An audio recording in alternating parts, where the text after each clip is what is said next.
Welcome to Noon Hour Slides from the Moose Jaw Museum and Art Gallery. We're located on Treaty 4 territory, the traditional lands of the Blackfoot, Cree, Ojibwe, Saulteaux, Dakota, Nakota, Lakota, and on the homeland of the Métis Nation. We pay our respects to First Nations and Métis ancestors and reaffirm our relationship with one another. We gratefully acknowledge funding from the City of Moose Jaw, Sask Arts, Sask Culture, Saskatchewan Lotteries, Canada Council for the Arts, Canadian Heritage, and the Government of Canada. I'm Vincent Hotelling, the Administrative Assistant here. I'm here to welcome you to today's presentation. Gayle Jones is here to talk about a trip to Portugal in May of 2019. So, welcome. Okay, we're all good to go. Everybody can see my map. Okay, well, in May of 1999, I guess, Noreen O'Hare, a teacher that I knew in Fernie, and I started out on this trip. She's pretty good about making arrangements, so I let her do all the arranging. And we started off in Lisbon, and then we had booked a driver to take us to Porto. And on the way, we could have 3 stops. So we picked Óbidos, Fatima, and Coimbra on the way to Porto. And then we did a few days in Porto. And then after that, we went into Spain on our way to Madrid, and we hired a driver to take us there too. And we stopped off at Salamanca and as well. Anyway, so okay, now what I have to do is somehow find, there we go. There's my arrow there. Now we got there about noon by flying in. We got there about noon.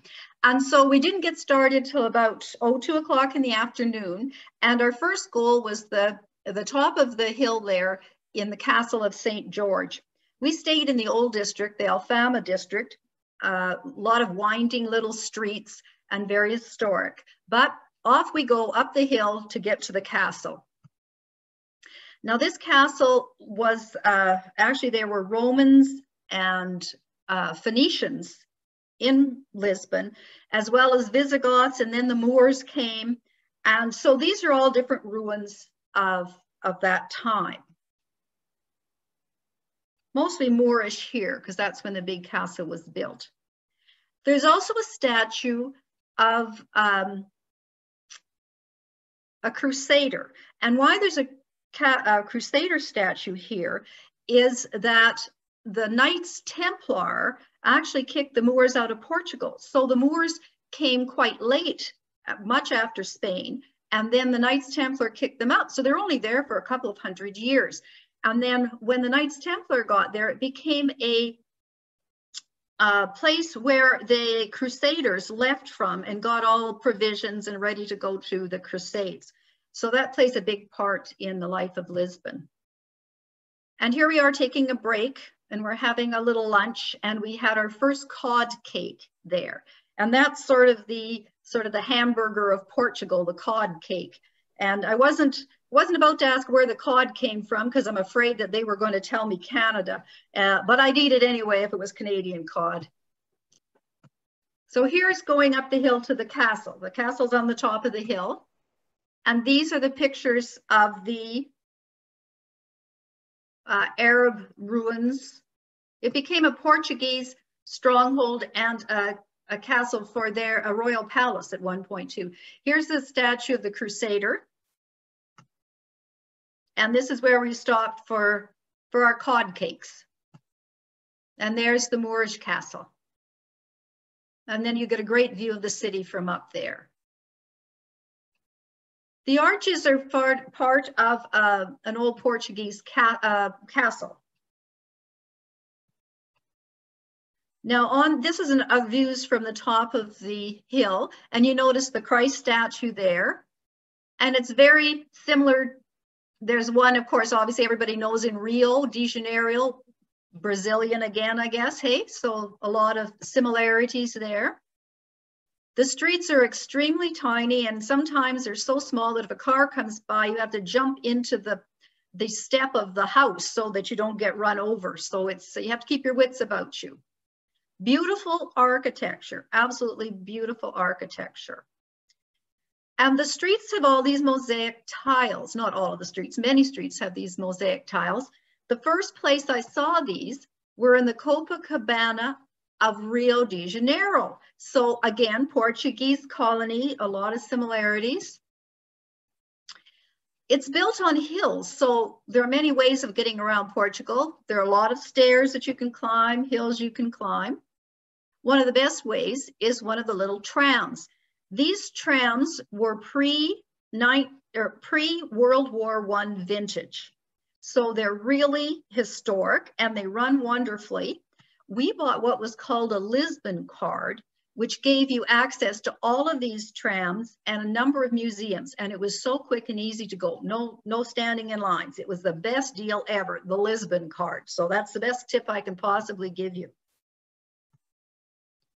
This is an elevator. That's another way of getting around. It takes you to the highest level of the city of Lisbon. It was made by a student of Eiffel, and he worked on the Eiffel Tower, and then he came back and built this elevator in Lisbon. Very same kind of structure and material and rivets. Great view from the top of the elevator. So here you see the river and the housetops of Lisbon. We see that church in the background later on on the pictures. Also, this is one of the main squares, and it is on the top area as well. Some high-end shops, restaurants, and hotels in this area, but I kind of like the Alfama area. It was a little bit more fun and historic. Then to get down, this hill was so steep that instead of the cable cars, or the trolleys, they used this funicular to go up and down. And here's the people getting on to go up. Here's the cathedral I showed you before. This was in our neighborhood. And had beautiful ceilings, lovely window. Here's a little park in our neighborhood that has some tiles on it, Portuguese tiles on it. Here's the lady I traveled with, Noreen, and you can see the Portuguese tiles around there.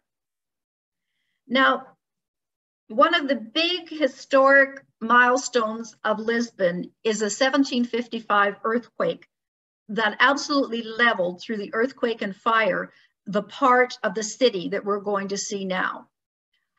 The Alfama area was fairly untouched. How it was rebuilt was this military man took control and rebuilt this part of Lisbon.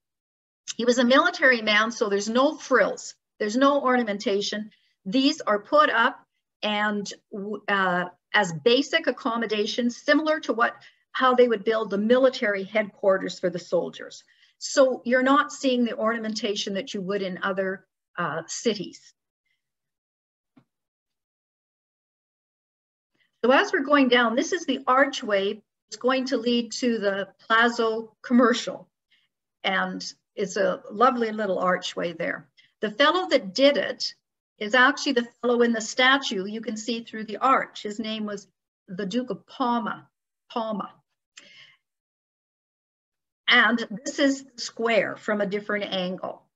And around here are shops and restaurants, and it's the main headquarters. If you wanted to transfer trams or buses, you would get it here at this square. This is one I picked off the internet. It just gives you a different view of it. And you can see the castle at the top of the hill there. Then we took a bus and we went to Bellum. And here is this Monastery de Geronimo, it's called. It was built by Manuel I, and it was built with all the riches and the spice taxes that were coming when Portugal was at the height of its power. It and Spain divided the world in half, as you know, and the East went to Portugal, so they had access to the Asian routes of the spice and silk trade. that bypassed Italy that had the land route up till that time. So Portugal was extremely wealthy in the 1500s. So this is the monastery that he built. It's kind of like the Westminster Abbey of Lisbon, because in here are buried famous people, kings, and it's sort of, yeah, the Westminster Abbey of Lisbon. Now, part of this architecture, it's probably more of a decoration than an architecture, is called Manueline architecture, after Manuel first. And what that is, it's a lot of nautical things like ropes and knots and things that are decorative in this architecture.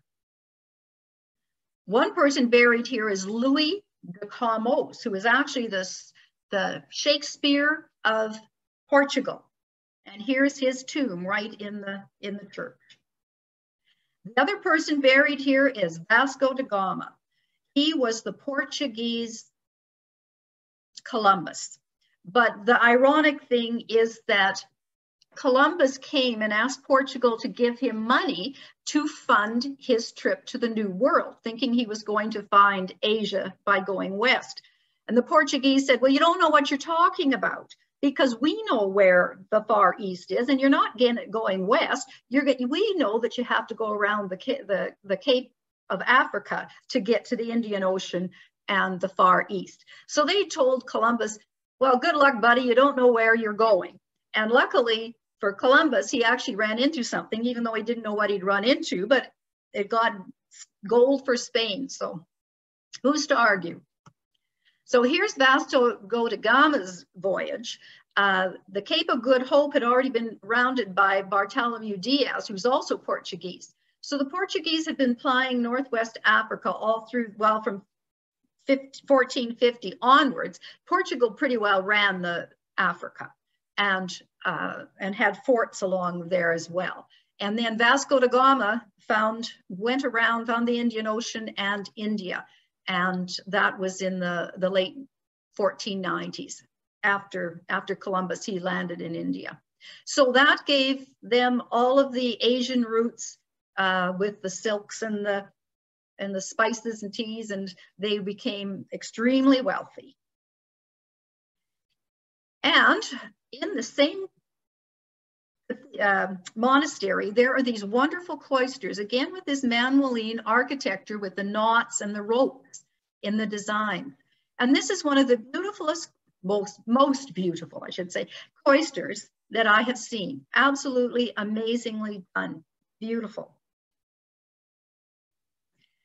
Then we went out of the monastery, and just down the road, here is the Capitol Hill of Portugal.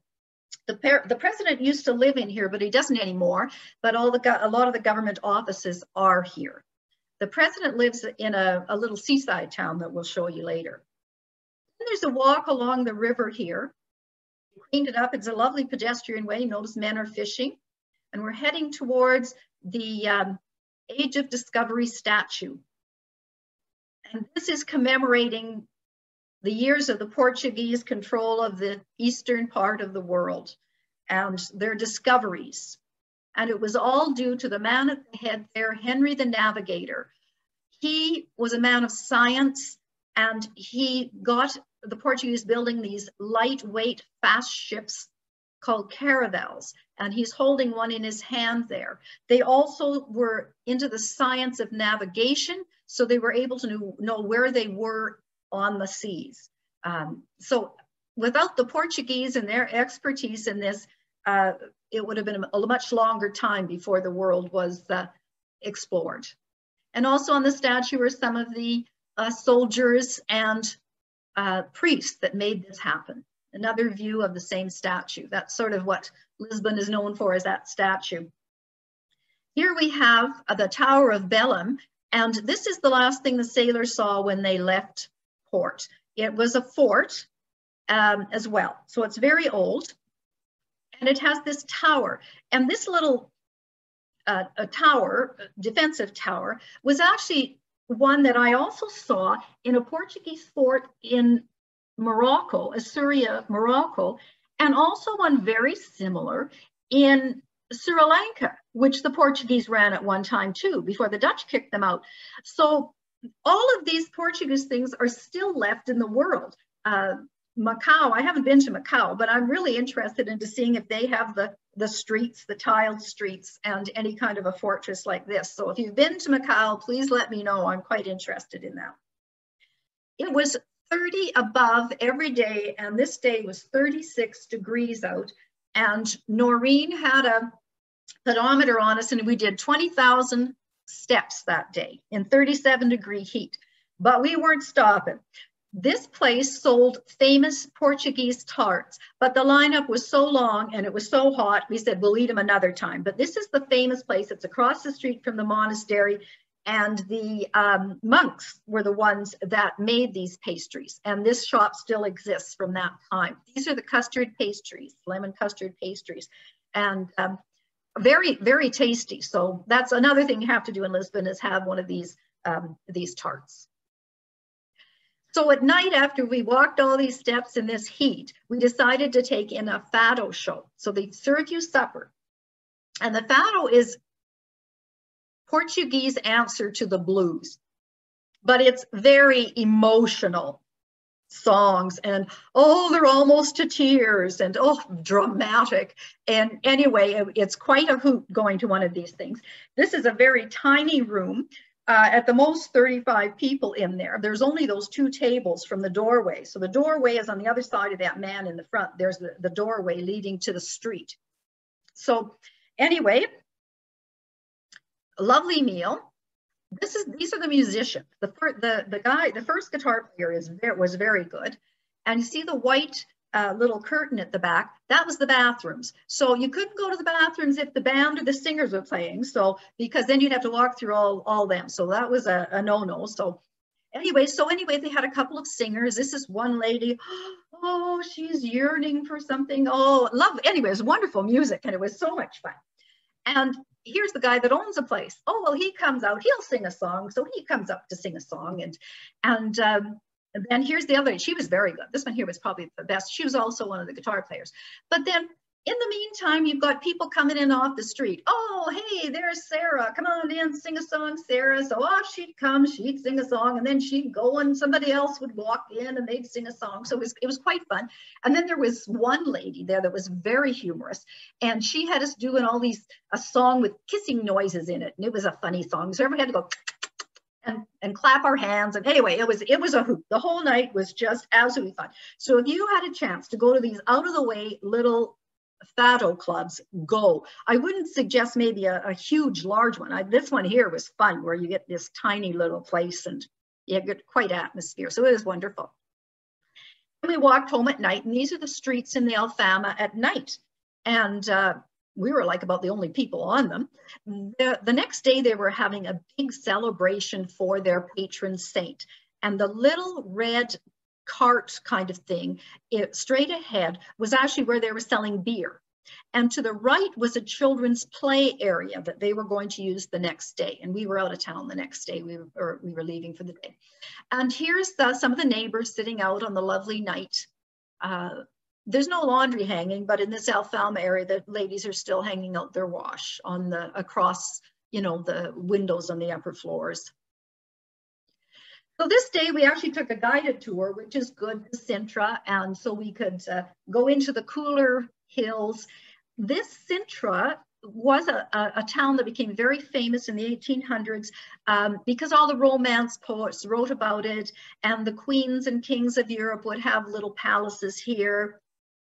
It's famous because Lord Byron came here. I'm not sure whether or not the property values would go up or down if Lord Byron was in the neighborhood, but whatever. Anyway, so all of these trees are planted, and it's just a lovely little stroll, but a long distances between places. So it's good to have a tour that would drop you off at the front. This is one of the major palaces. This is called the Penta Palace, and this was built by the Queen of Portugal's husband. Now, he actually happens to be a Saxe-Coburg and the cousin of Victoria's Albert. So the two cousins married extremely well into the the kings and the queens of Europe. So they did very well, the Saxe-Coburg family. Anyway, so he made this sort of like a Disneyland of the time. He's got all this money and time and doesn't know what to do with it. So he took a place on the top of this hill. The little spire there is actually the original monastery that was on the site. And he's mashed together a whole bunch of different architectural type and sort of painted it wild colors and made sort of like a Disneyland of the time. He took the monks' quarters and made them into different houses. And so that you get a good view of Portugal from here in the ocean. It's very, everybody seems to go to Sintra. It seems to be the tourist place. And here's another example of that Manueline architecture. This is where the castle's dining room was. Now here's another palace in the same area in Sintra. This was built by a Brazilian coffee man, made a fortune in Brazilian coffee. And again, lots of time and lots of money. And so he's made a lot of interesting things, his own Disneyland. So this is a little well and you're supposed to walk down. It's in circular fashion. And as you go round and round and round, you're supposed to have some kind of a meditative experience. I just got dizzy. But anyway, I'm sure if you went down there by yourself, it would do that. And another picture of this little well. And there were little caves and here's a little passageway here that with fountains and whatever. So they made it quite wonderful. This guy had so much money that I guess, what do you do if you have money? You make a door knob out of yourself and your wife. You each have your own separate one. Anyway, that's enough for Sintra. On the way back, we stopped at this little beach resort, and it was a lovely one, beautiful, wonderful ice cream, real beach flavor. Who lives there is the president of Portugal, and he likes to take selfies. So he goes around and takes a lot of selfies with people. Who does that remind you of? And also, I noticed just in the news the last 2 weeks, he was reelected. So everybody quite likes this guy. So the next day, we got our driver and we headed north. And this is the day we had 3 stops, and our first stop is Óbidos. And of course, what do we have? Moorish walls and a Christian castle at the top. Lovely little town, lots of little cobblestone streets. We were there quite early in the morning. A lot of blue and white. And of course, the thing to do is walk on the Moorish walls. So of course, we did that. That Christian castle is now quite a famous hotel. Costs a lot of money to stay there, but if you have the money, I'm sure would be a wonderful place to stay. The church on the right-hand side there, we went in because the artist here was a woman, and in the time that she was painting, a woman couldn't paint. It wasn't really a profession for women, but her father was a painter, and her father not only encouraged her and taught her, but introduced her to the right people so her art would be quite famous. And so she is quite a famous artist in Portugal, and her name is Josefa de Óbidos because she's from Óbidos. And here's some of the close-ups of some of the pictures on the altar that she had painted. Then we're out on the street, and before we leave this area, we have to have ginja, which is a Portuguese liqueur. And Lisbon has these little, well, we're out of Lisbon, but all over Lisbon are these little hole-in-the-wall things. Now, this isn't a window display. This is actually where a person stands in that small area and sells you the glasses full of the liqueur, cherry liqueur called ginja. This one here is a quite upscale one because they give you little chocolate cups to put your liquor in. Then you go out in the street with your little chocolate cup and you pour yourself a glass of liqueur and whip it back, and then you have the chocolate to eat afterwards. So that was our treat before we headed back to the bus, was our ginja liqueur. So you have to try some of that too. If you're in Lisbon, look for one of those hole-in-the-wall places. Next stop is Fatima, the Catholic shrine. It is of the 3 children in 1917 who saw a vision of the Mother Mary. And the Mother Mary told them that she would come to them every month on the 13th. The original date was May 13th. So on May 13th, the place here, the shrine to the Virgin Mary, is packed with people. 6 million visitors a year come here. It's 1 kilometer in length. It's absolutely massive. It had its 100th anniversary, and the Pope came in 1917. And there's a line down there, and a lot of people do their penitence and go from one church to the other. There's an old church here, was built in the early 50s, and it's a lovely church. And then on the other side, looking straight ahead, the low white building is actually the new church, built in the 90s, I believe. This is the old church, a lot of beautiful stained glass windows of the 3 children who saw Virgin Mary. And of course, this has sort of a 50th more classical style. In it, they have the graves of 2 of the 3 children, the boy and one of the girls. The oldest girl ended up in a nunnery and died actually fairly recently. The other 2 children, it was said, died in the Spanish flu epidemic, although there, other people believe differently. Here is another view looking back to the new church. It is quite amazing. There's the old one. This is inside the new church. It holds 9,000 people, and it is so quiet. The acoustics in here are just amazing. I mean, you feel a sense of calm when you walk into this church. It's extremely well done and very different than the old church. And of course, here's all the little kids that they are bringing from school. There are a lot of children in schools were out at these different historical sites. Next stop is Coimbra, which is a university city. And it was one of the first universities in Europe. Again, it became famous during the Age of Discovery. A lot of science and medicine was taught here. It's a university town, but university was out, so there weren't as many students around. There's the founder and the view you get from the university.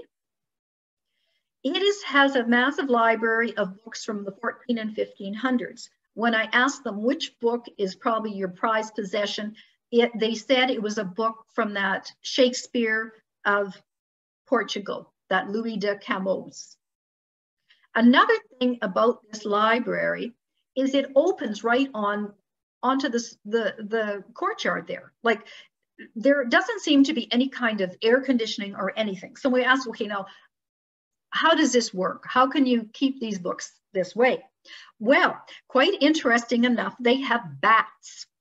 And these bats at night come out and eat the little insect pests that could do damage.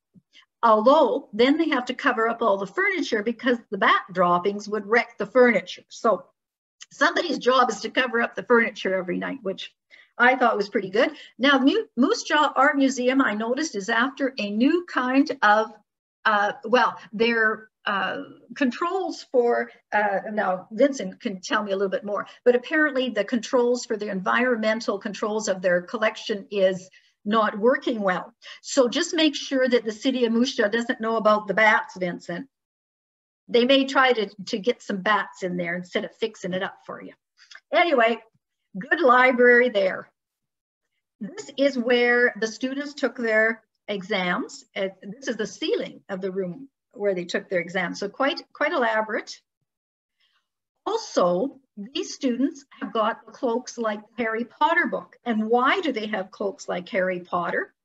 Because J.K. Rowling actually spent a number of years in Portugal with her husband. And a lot of Portugal happened in her books. For example, those cloaks. And there's also a library in the next town we go to, Porto, that she used as inspiration. And now it's a big tourist site, and all these people are lined up for hours to get into this library. We didn't go because we didn't want to stay in line that long. But anyway, Portugal and J.K. Rowling's. Who knew that Hogwarts was actually here? Now we're into Porto. Porto. This part of Porto is a UNESCO World Heritage Site because all of these merchant houses near where all of the trade went out of Porto, one of the main ports of Portugal. Another thing about Porto is it is the holding place for the port that is grown in the hills east of the city. So it became an extremely wealthy merchant town. And these houses still are from that era. Porto has also been named 3 times as the best destination in Europe. So, and it is an interesting town. Lisbon is more of a cultured government city, and Porto is kind of like where business happens. So here's the street by the river, but restaurants, bars, and quite the lively place at night. To your right, there's some university students in their black outfits, and they actually have a singing group to make a bit of money for themselves. And does anybody notice this drink, Matus? Well, when I saw this, and of course, this is a Portuguese, comes from Portugal. I knew it came from Portugal, never even thought about it. So I start seeing it in all of the cafeterias. They sell small Matus bottles. Anyway, well, we had to have some Matus. And actually, Matus wine is grown just up the river here from Porto on the top of a hill. And the picture on there, on the bottle, is actually the winery. So anyway, lots of fun. We had to have our Matus. Next morning, we got up, and this is the same road by the river where the bands were out and people were having drinks and supper. We're going across the river to the other side because we're going to pick up a cruise up the river for the day. Those little boats that you see in front are where they put the kegs of the port wine to bring them down the river to get on the big ships to go to England to make all their money. This is the ship we took, or the little boat we took upriver. Some cruises go 7 days, and you go 3 days up the river, 3 days back, and a day in Salamanca. But we just went on a 1 day up the river, and that was enough for me. A beautiful little river, wonderful day, wonderful trip. They feed you breakfast and lunch and wonderful food. We sat with the Portuguese people are beside the window, and who's to our right but a couple from Quebec. So anyway, we had a wonderful visit with them and a wonderful day on the river. These are some of the scenes we saw in the morning as we were leaving Porto. And there's another similar ship going down the river. It was a glorious sunny day and calm. And of course, they gave us some white port on the way, which even made it nicer. Look at that beautiful, oh, it was just a gorgeous day on the river, just wonderful. And then as we got further along, all the vineyards popped up, all the terraced vineyards on the hills around the river. And once in a while, the vineyard, if it was very famous, would have sort of their logo. And here's their mascot with the name of the vineyard, Sandeman, on it. And our tour was over. Our ship docked here in mid-afternoon. You could see that in the front there's another boat as well. This is one of the stops for the main run that would go for the week, would stop here. You notice the hills are quite high, so we took a bus and went through the hills up to the top of the hills, and it was a wonderful ride up the hills, beautiful scenery. And when we got to the top, of course, they took us to a vineyard because we are going to sample their wines and they're going to try and sell us some. But they had wonderful wines and they had wonderful hors d'oeuvres for us, so we had a great treat. And this is one of the views. We sat down and drank our wine overlooking this beautiful vista. It's just a wonderful day. I would recommend that to anybody. I'm not sure about the week, but I mean, maybe people have had the week and have loved it as well. I don't know. And of course, here's the casks in the winery. Next day, we got up early and we're in Porto, and there's an upper part of the town. So this is the funicular that goes to the upper part of the town. And it was Sunday, and we were up so early we got there ahead of church.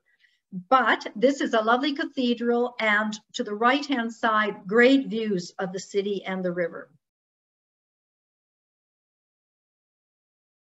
So we went down the hill and we found a little breakfast spot outside. It looks like the locals are out here as well. So we had breakfast before we went across the street to the train station. So their train station is like Moose Jaw. It has become a tourist site as well. And why it's a tourist site is because of the Portuguese tiles here. They have these special tiles, as Wales tiles, I don't know, I can't pronounce it right, but anyway, it starts with an A. They're actually influenced by the Delft pottery of the Netherlands. Anyway, they put these tiles and they make pictures out of them, the history of Portugal. So all those little tiles make up this beautiful picture. And the train station has some of the nicest in Porto. And so that's why people go to this particular train station. And you see there, they decorate the church and other buildings as well. And they have, of course, the trolleys as well. Here's one of the main squares. They had some street performers in there. Here's an interesting store. The Portuguese like canned fish. And this company had canned sardines, and they've been in business 100 years. So for their 100th anniversary, they had the sardines in special cans with a different year in every can. So my brother was going to have his 70th birthday, so I bought him a can with 1949 on it. I took it home, and only to find out I don't think he really likes sardines. But anyway, I had not a canned sardine, but they serve real sardines. And it was wonderful. It didn't taste oily like a canned sardine. It was about the shape, but maybe a little bit thinner than a perch. And they tasted more like fish and not like, you know, sardines in a can. So anyway, again, if you're going to Portugal, eat their sardines in a restaurant. They're very good. One thing I bought there was a cork purse, and I really like it. It was great. They had wallets and everything, so many things that were cork.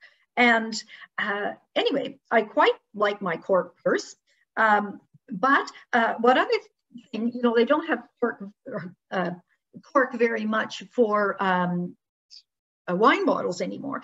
But cork, because of its properties, they're using it for space shuttles because it's so light and repels water or something, I guess. So anyway, it's finding other uses besides wine bottle corks. And of course, Portugal is one of the top producers of cork.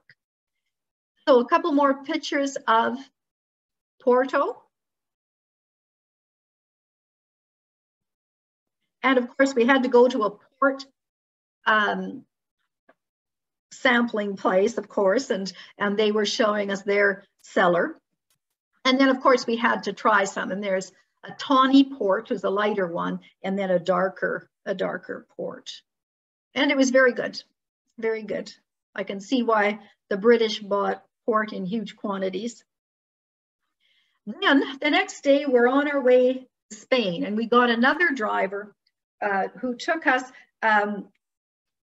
from Porto to Madrid. And on the way, we stopped at Salamanca and Avia.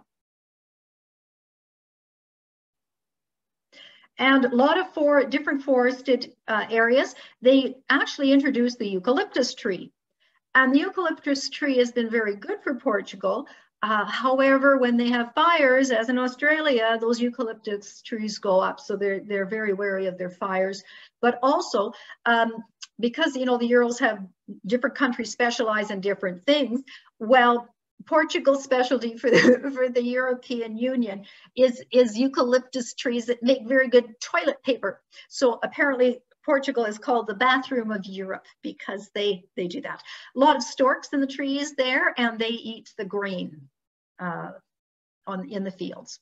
It gets a little bit drier on our way through Spain, and a lot more maybe wheat grown.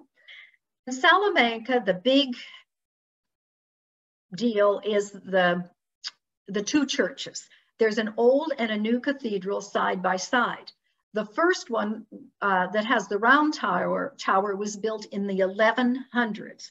And the second one was built as sort of a new form of Gothic. And it was started building in the 1500s and was finished in the 1700s. It was, it even got damaged a bit in the Portuguese earthquake, the Lisbon quake of 1755. But anyway, so this is the two cathedrals, and they're so different. And of course, there's a Roman bridge that you have to walk over to get there. This is the new cathedral. Lovely carved wood doors. The choir stalls were absolutely magnificent. Apparently, though I got little blurry pictures of it, but the choir stalls, just amazing. And very, you know, heavily decorated with a lot of, religious artifacts. I like the old cathedral better. It kind of leans on the new one, and it's got all these lovely frescoes and lovely vaulted ceilings. Look at those, and look at those tombs. I got all of the, the tombs of all the old bishops or whatever, and lovely frescoes. And I really like this old one. And look at this tomb. What a wonderful tomb this is. I just love this one. And then this poor guy lost his head. He must be some religious figure of some kind that's famous to the cathedral. And then the streets outside. Next thing Salamanca is famous for is their university, which was celebrating 800 years in 2018. So it was, again, a very famous old university. This is where they took their classes, and not very comfortable to learn. And this is where they went to take their oral examinations, and those were the chairs for the teachers that would assess their test.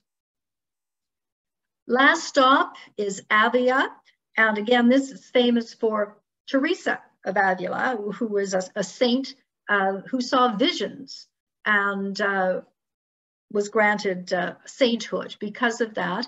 It was actually a castle, and the Spanish royalty actually started here before the royalty left for Toledo. So there's St. Teresa, and this is the cathedral. These are candied egg yolks. Apparently that was St. Teresa's favorite snack, was candied egg yolks. I just took a picture because it didn't sound too appetizing to me, but I guess I should have lived dangerously, and maybe my brother would have liked them better than the sardines. Who knows? So you have to walk on these walls. About 18 towers on these walls. The Moors built the walls, and they are obviously well built. It took us at least 3/4 of an hour to walk around. And then of course we had to get back as well. So this is some of the pictures of the outside of the Moor walls in Avila. This building is where St. Teresa lived and had her visions that made her famous. And one more look at the countryside, because now we're off and we're going to go to Madrid. And that was the second half of the same trip, but I'm going to leave Spain until maybe another time if I'm invited back to do my slides, because there's way too much for just one day. So